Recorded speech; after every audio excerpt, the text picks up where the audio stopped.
Здравствуйте! В эфире информационно-аналитическая программа «События недели» и я, журналист Белла Кварчия. Мощный взрыв прогремел на площади имени Сергея Багапши в Сухуми. Как нам стало известно, в субботу вечером примерно в 19 часов взорвался автомобиль депутата парламента Алмаса Джапуа. В результате взрыва нанесен ущерб еще как минимум 2 автомашинам, находившимся рядом с автомобилем депутата. В результате инцидента никто не пострадал. Причины взрыва устанавливаются. Ведутся оперативно-следственные мероприятия.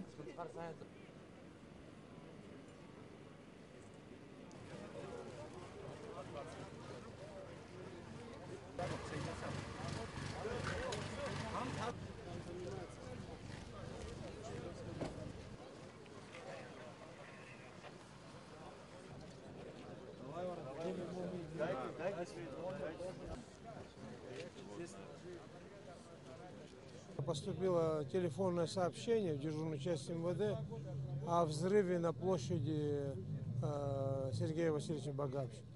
Я буквально через 10 минут здесь был. Здесь патрульная группа была, молодые ребята, они как раз отошли. Здесь вот 4 машины стояло, поблизости практически людей не было. А сам хозяин Алмаз Джапуа машину поставил, с ним уже разговаривали. Он как раз гулял здесь. Посторонние муж и жена, просто в шоковом состоянии были, доставили в больницу, оказали помощь и все. Слава богу, никто не пострадал.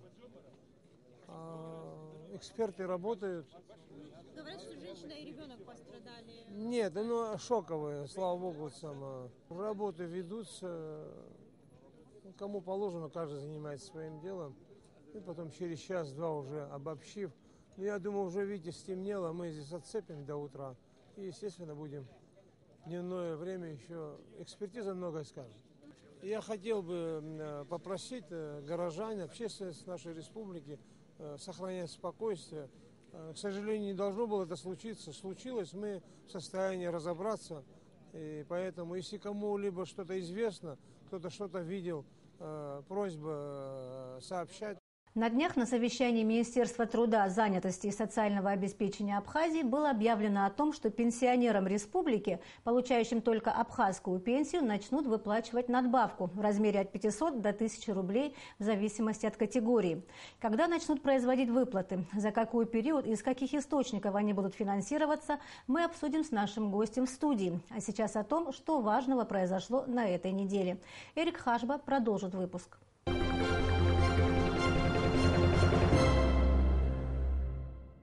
10 апреля премьер-министр Артур Микваби совершил рабочую поездку в Ачимчирский и Творчалский районы республики. Глава правительства встречался с руководителями администрации 2 районов – Хрипсам Джапуа и Аида Чачхали.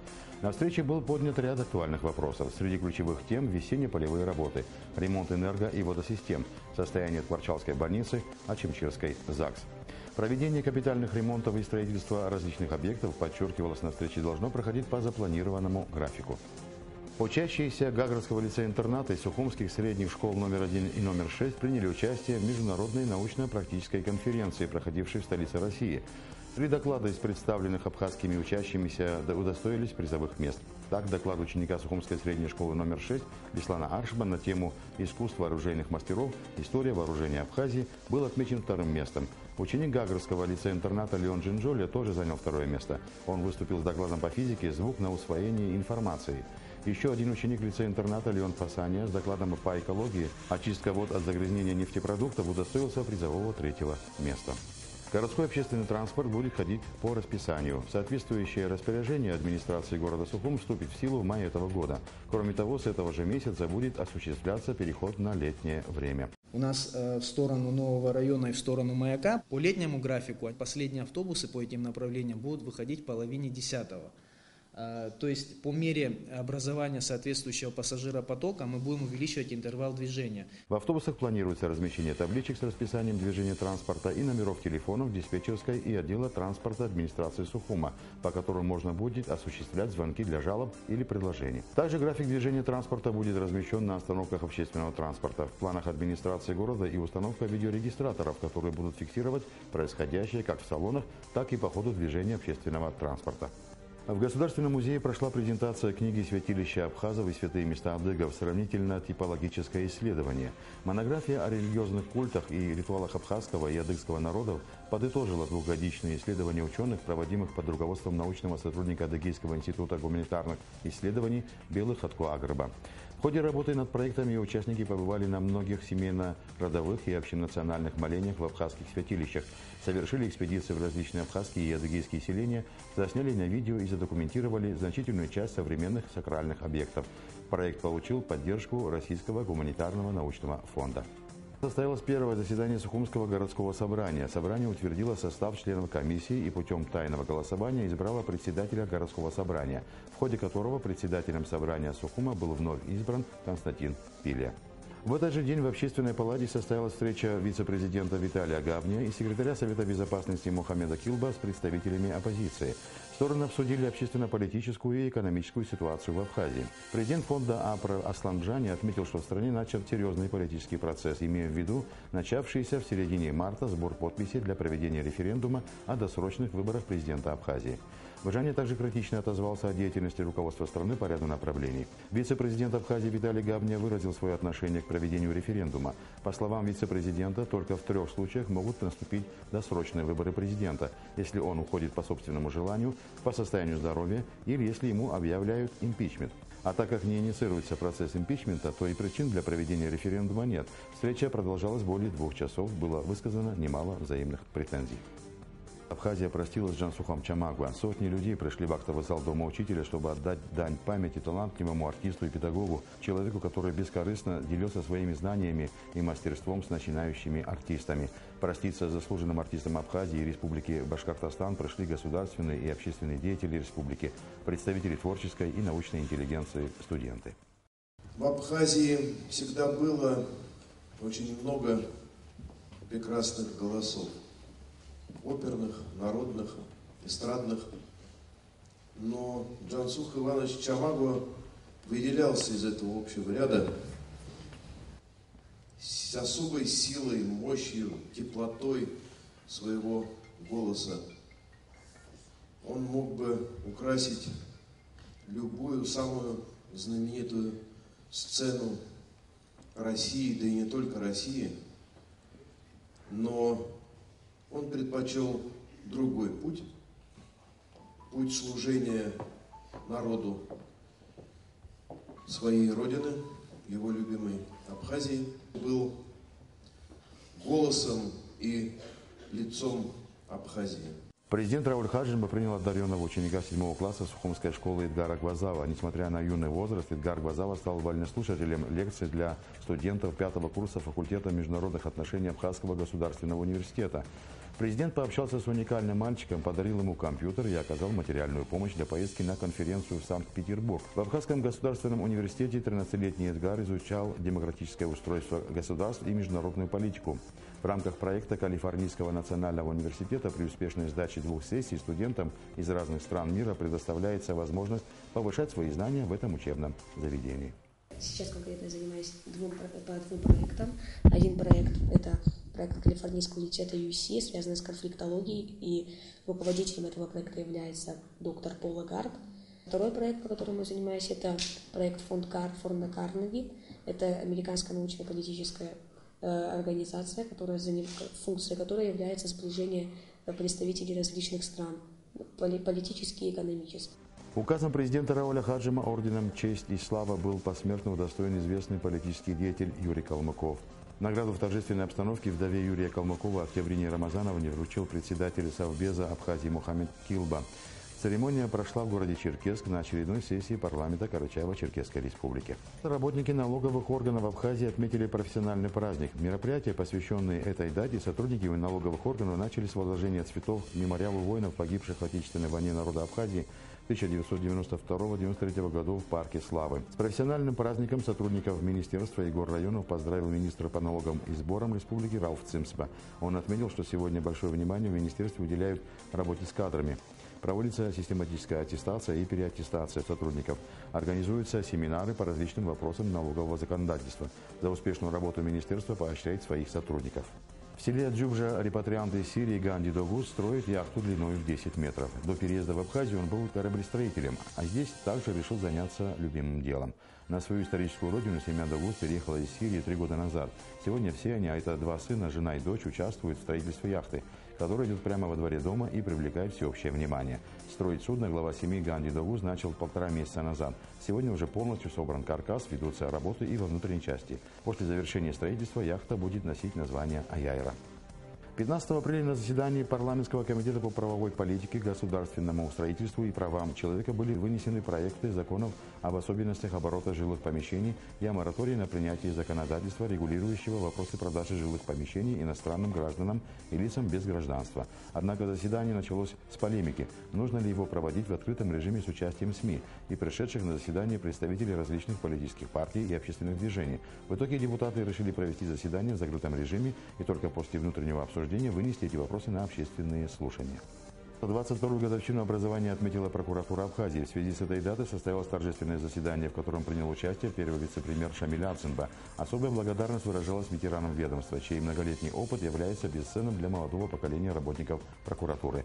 В свой профессиональный праздник сотрудники и ветераны прокуратуры получили поздравления от руководства ведомства, друзей и коллег, а наиболее отличившимся присвоили очередные классные чины. 15 марта в рамках Ялтинского международного экономического форума подписано соглашение о торгово-экономическом и научно-техническом сотрудничестве между Абхазией и Крымом. Свою подпись под документом поставили премьер-министр Абхазии Артур Миквабе и глава Республики Крым Сергей Аксенов. В своем выступлении Миквабе отметил, что Абхазия планирует поставки инертных материалов в Крым, а также совместно развивать проекты в курортной сфере и сельском хозяйстве. Глава абхазского правительства также отметил возможность обмена студентами между республиками. Сергей Аксенов назвал подписанное соглашение дорожной картой, которая позволит развивать дальнейшее сотрудничество между Крымом и Абхазией. Закрыт пункт пропуска Таглан на абхазо-грузинской границе. 15 апреля в 11 часов утра на пункте пропуска был спущен государственный флаг Республики Абхазия. Висячий мост через границу был демонтирован с абхазской стороны. Представители Государственного таможенного комитета республики в течение 2 дней вывезут свое имущество из пункта пропуска. Силами погрануправления ФСБ России в Абхазии на месте КВП будет возведен забор. Кабинет министров Абхазии принял решение о закрытии этого перехода на абхазско-грузинской границе в марте 2016 года.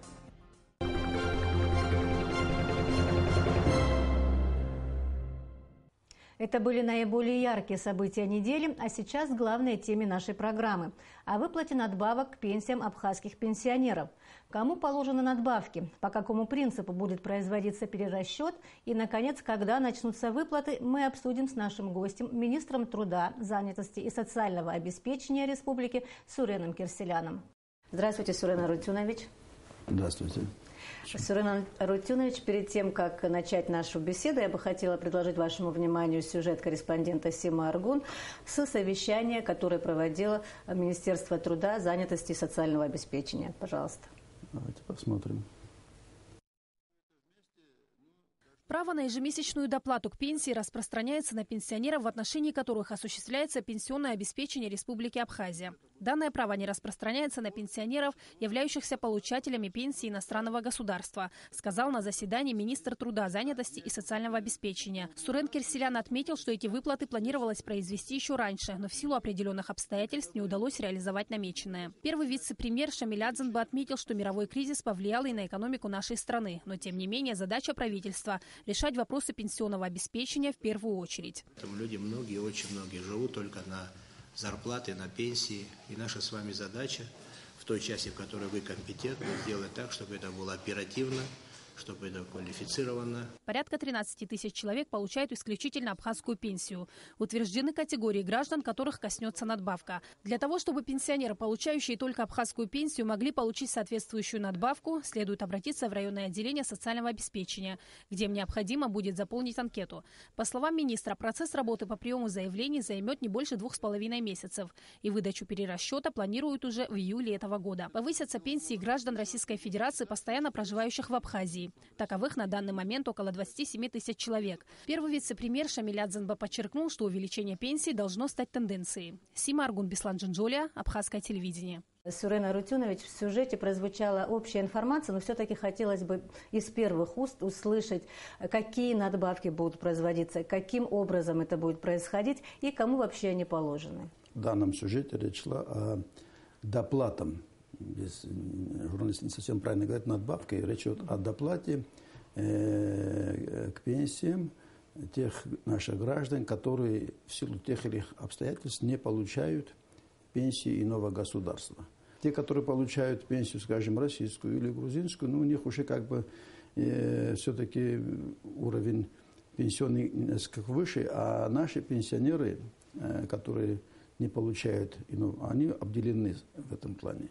И потому мы еще в 2015 году у нас было принято постановление, в котором говорилось о том, что мы должны сделать доплату вот именно к этим категориям граждан. Мы исходили из того, скажем, какая на сегодняшний день у них пенсия, и примерно делали доплату таким образом, чтобы более-менее уравнять, как-то, не совсем уравнять, но хотя бы как-то более-менее стабилизировать эту ситуацию.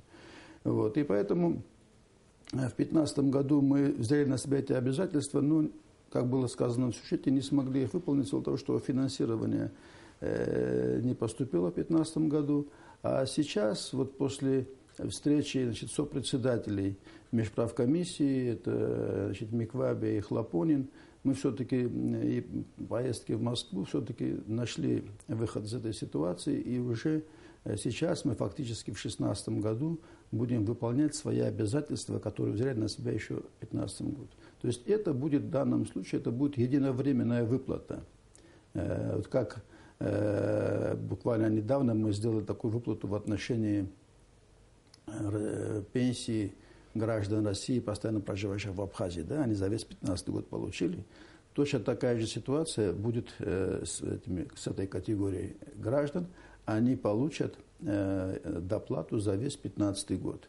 Другое дело, что для того, чтобы это получить, конечно, нужно пройти определенную процедуру. Она абсолютно несложная.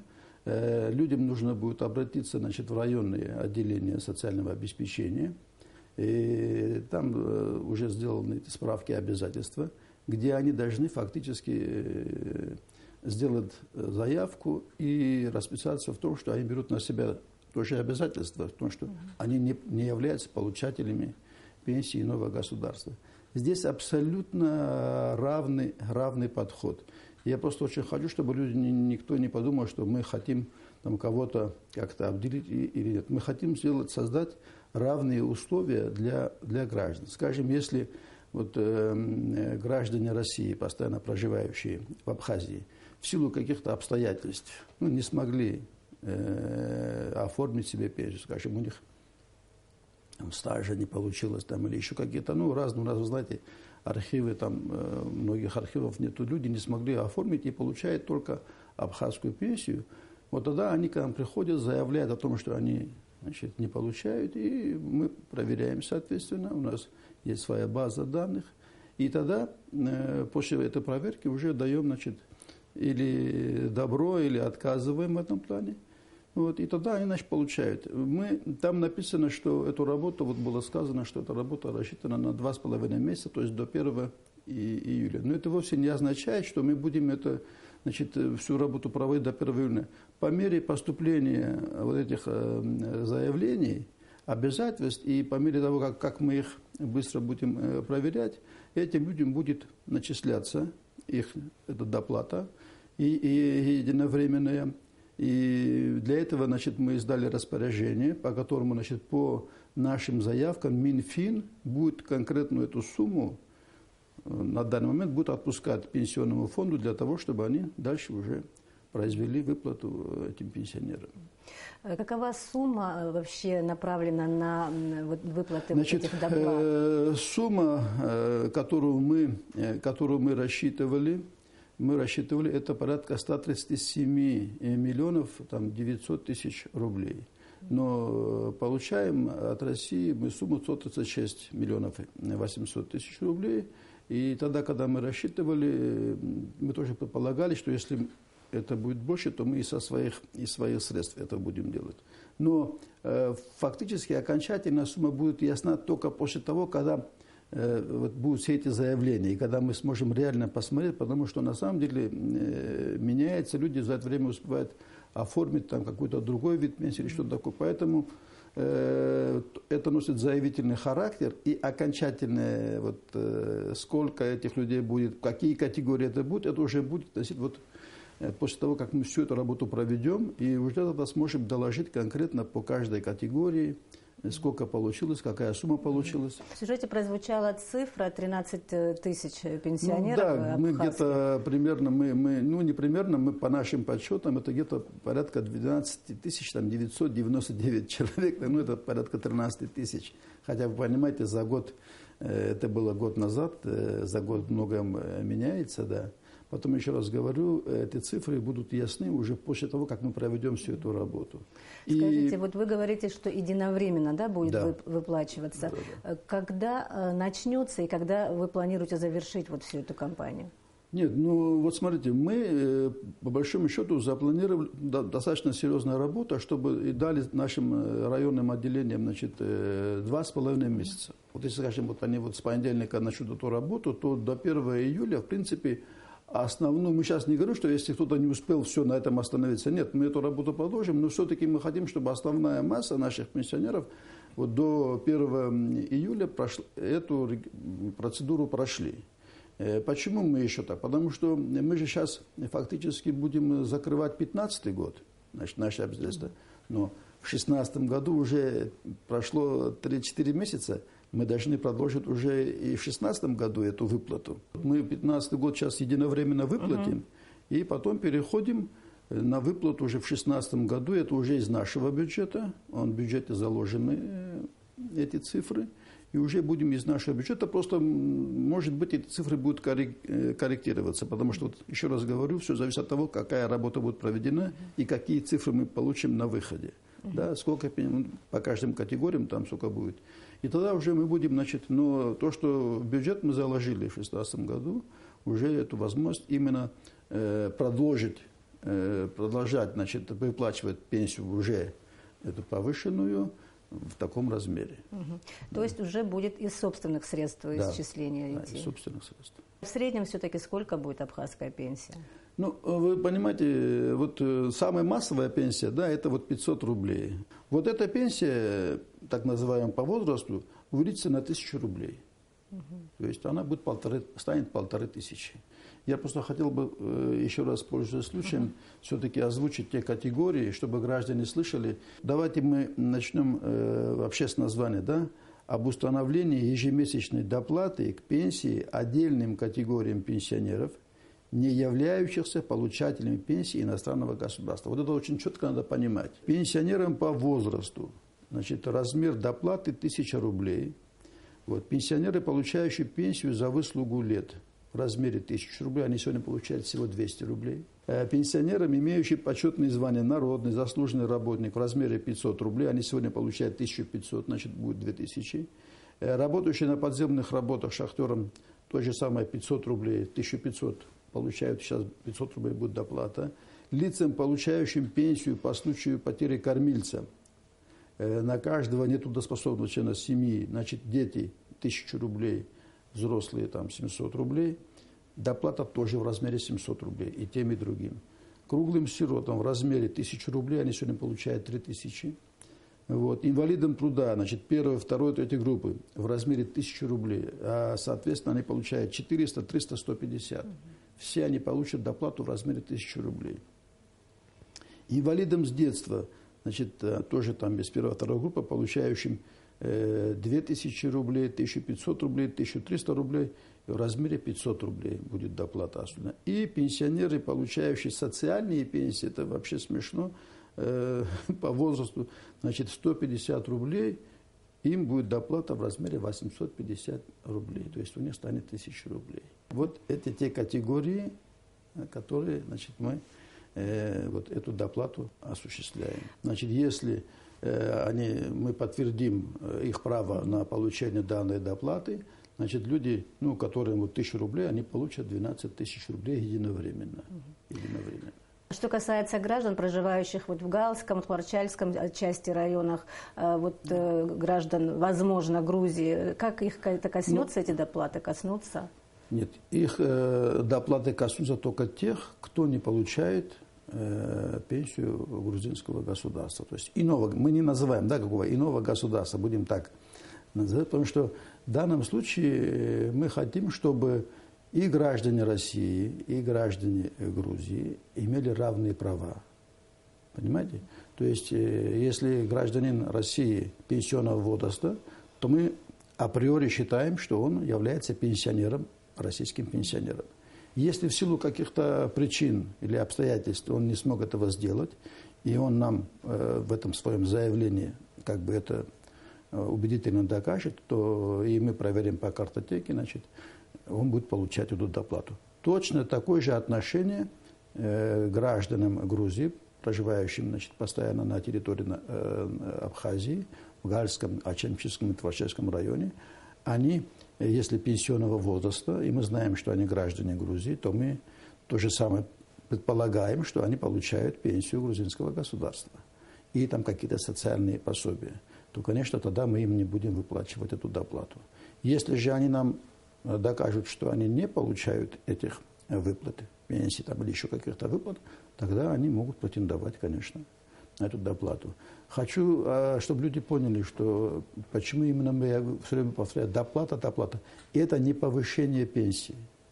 У нас там есть граждане, проживающие в Гальском и в Ачемческом районах, которые получают сегодня абхазскую пенсию. Понимаете? Но это доплата. Это не повышение пенсии. Это доплата только тем, которые не получают пенсию иного государства. Будь то Грузия, Россия, Белоруссия, Украина, какой бы ни было, там, Греция, там, Армения, не знаю, какие государства. Любого государства. Что касается граждан России, проживающих на территории Абхазии, да. Вот что касается их пенсий, какие-нибудь изменения? Да, здесь тоже есть изменения. Это в развитии того договора, который был подписан еще раньше.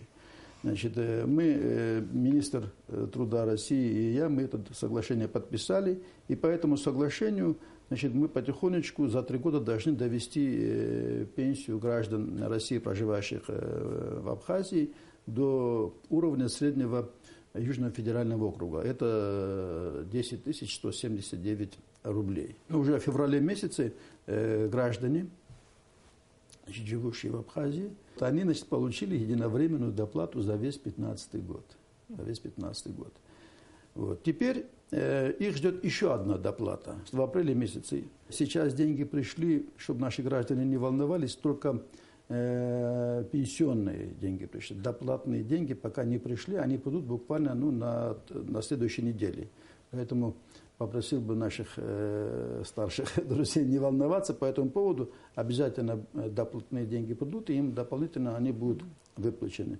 Это уже составит 40% от пенсии, которая была на 1 января 2015 года. 40%.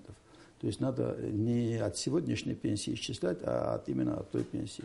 27 тысяч – это те граждане, которые получают пенсию меньше, чем 10 179 рублей. А вообще граждан, которые получают российскую пенсию, их более 32 тысяч. То есть там уже та часть, они получают более 10 179 рублей, и их доплата уже не коснется. Их пенсия, в лучшем случае, если будет индексироваться Россия, то тогда она будет увеличиваться. А доплаты они уже не будут получать. А те, у которых размер пенсии меньше, они, конечно, будут получать вот эту доплату обязательно.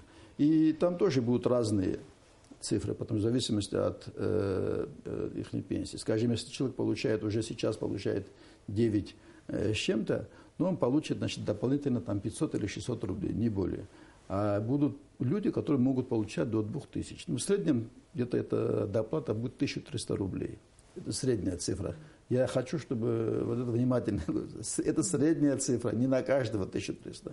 У кого-то будет она больше, у кого-то она будет меньше. И еще одна доплата, как бы она рассчитана, но это уже в 2017 году будет, и тогда уже наши граждане, они практически дойдут все до этого уровня. В договоре о союзничестве и стратегическом партнерстве есть статья об упрощенном представлении гражданства России тем гражданам Абхазии, которые не успели его получить.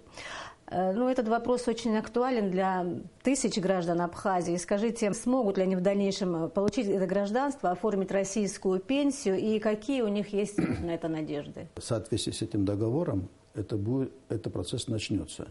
И упрощенное предоставление гражданства уже в этом году будет иметь место в Абхазии. Это, конечно, даст в свою очередь тем людям, особенно пенсионного возраста, которые вовремя не смогли это оформить, получить гражданство и, конечно, оформить уже пенсию Российской Федерации.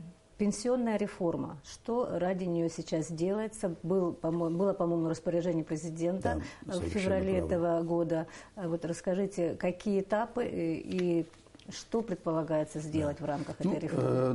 На самом деле это очень хороший вопрос. И вы абсолютно правильно говорите, что было распоряжение президента от 2 февраля 2016 года по совершенствованию системы пенсионного обеспечения Республики Абхазия. А до этого было послание президента Народному собранию.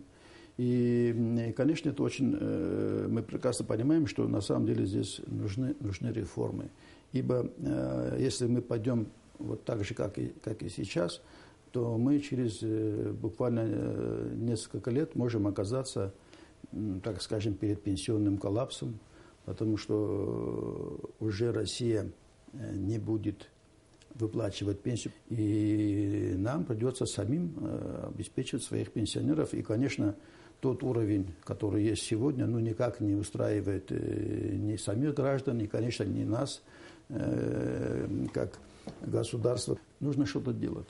И для этого, честно говоря, мы, Минтруд, Абхазии и Пенсионный фонд Абхазии, мы создали рабочую группу.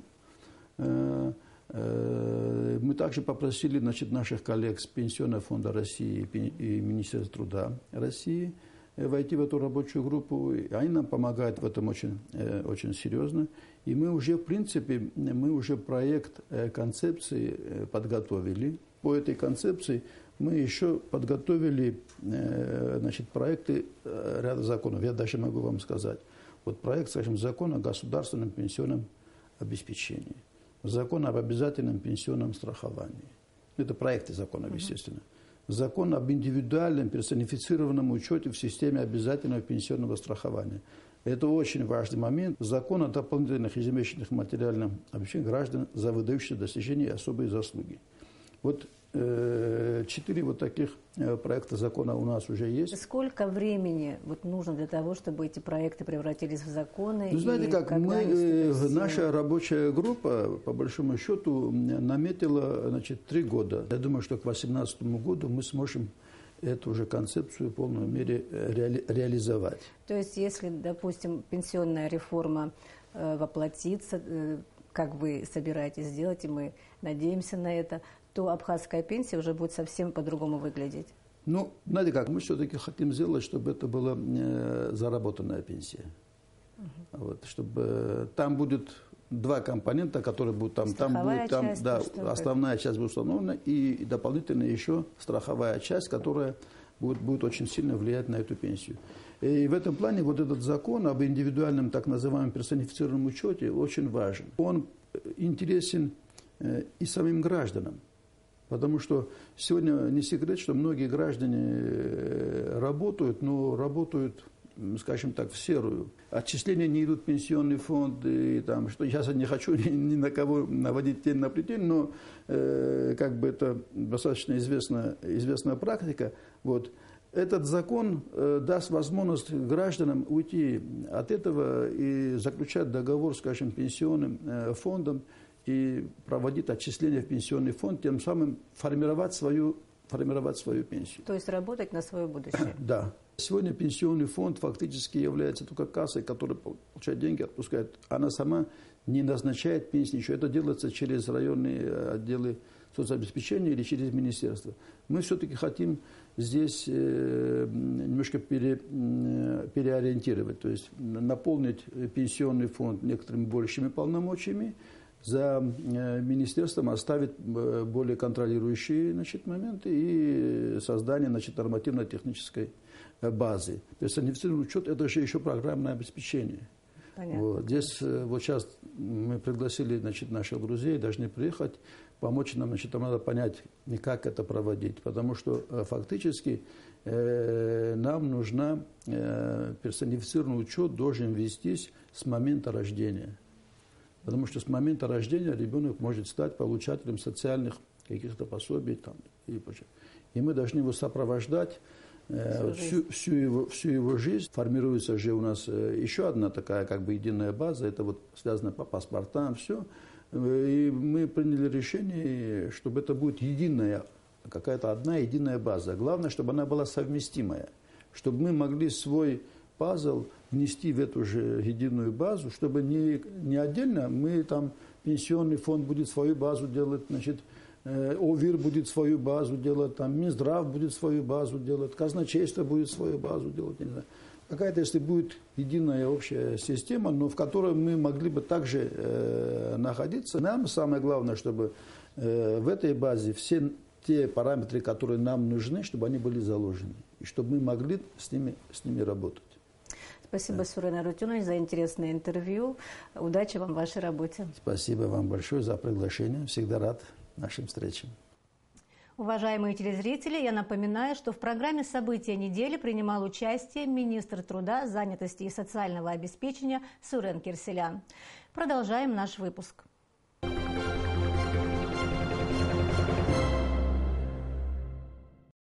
Ветераны Отечественной войны народа Абхазии 1992-1993 годов, бойцы разведгруппы «Сатурн-Ураган» крайне возмущены оскорбительными высказываниями Виктора Тванба в адрес их командира Мухаммеда Килба. В заявлении ветеранов, в частности, подчеркивается, что роль Мухаммеда Килба была высоко оценена нашим народом и первым президентом Владиславом Арзенбом, который удостоил его звания Героя Абхазии. Бойцы Абазины под руководством Мухаммеда Килба были в числе тех, кто водрузил знамя Победы и флаг Конфедерации народов Кавказа над государственной границей Абхазии с Россией по реке Псоу. Среди них Умар Миримшау, Ахмед Кишмахов и другие. На разных направлениях Западного фронта участвовали в боевых действиях 11 человек-добровольцев из братской Карачаево-Черкесской республики, прибывших в Абхазию вместе с Мухаммедом Килба. Его роль и командирские способности, говорится в заявлении, проявились в боях за освобождение Сухума, а также в Шромской операции. Во время грузино-абхазской войны Мухаммед Килба являлся командующим Гагарским оборонительным рубежом, заместителем командующего Гумистинским фронтом, замминистра обороны Абхазии. Добровольцы-защитники Абхазии – это наши боевые друзья, братья, подчеркивается в заявлении ветеранов, и наш священный долг – передать будущим поколениям дух боевого братства и свободы, завоеванной ценой огромных жертв.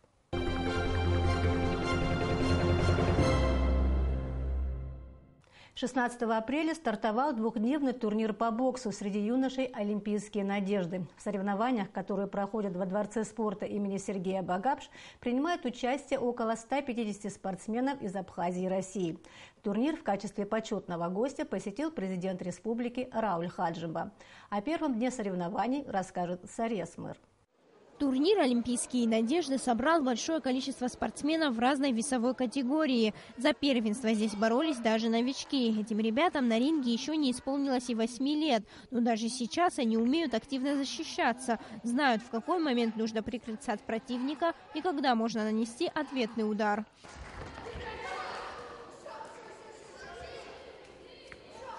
В зале практически не было свободных мест. Кроме участников турнира было много болельщиков. За юных боксеров пришли друзья, родители и лично президент страны. За своих воспитанников переживали и тренеры. На протяжении всей игры они давали им советы.